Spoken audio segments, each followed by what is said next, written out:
Today, some of you may have known, we got a letter from the Attorney General's office that basically is confirming that he is going to provide the reports that we've requested that relate to the legal expense fund. We still want to pursue the legislation because we want to make sure we include those three departments that don't fall under the Attorney General, and to make sure that future Attorney Generals continue to do the same.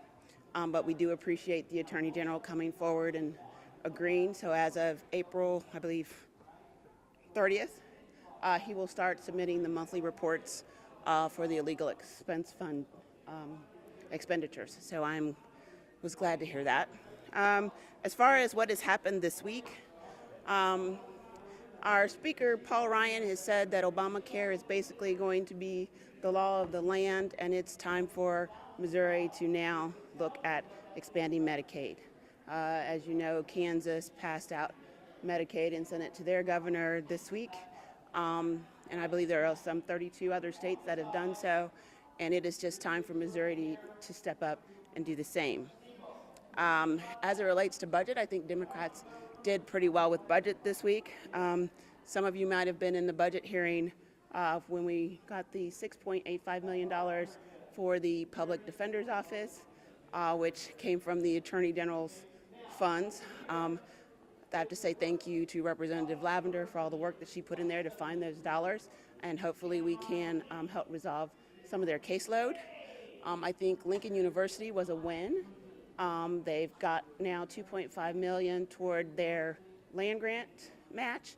While it is not as much as they should have, it is far better than they have done in the past, so I'm very glad about that. And then we also got some language in there from Representative Meredith that relates to the aircraft and monitoring when state aircraft is used by state officials.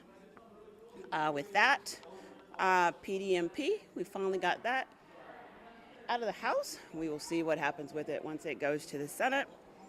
And then today we did Real ID. I think Democrats have always supported Real ID. We would have preferred that it was simply a straightforward Real ID bill, but I think giving our citizens an option is probably a good alternative to that. And so we will see what happens with the House. But it was clear that the Republicans couldn't do it without us. And, you know, you all ask me all the time about our relevance. So we are relevant. And then finally, unfortunately, we have attacked workers once again. And so we also saw the passage of prevailing wage. And it was unfortunate that none of Democrats were recognized on the prevailing wage third read today.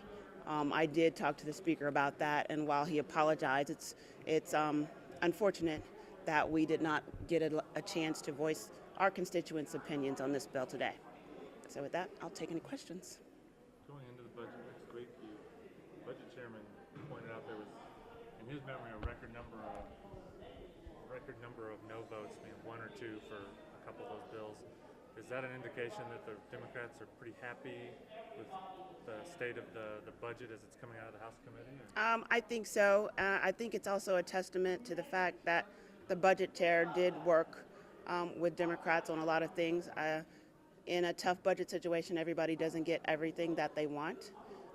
But I think we were pretty happy with the things that we did get.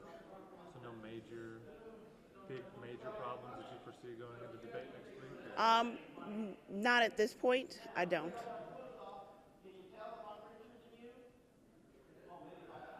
It's a little loud. Any other questions? Okay, that's it.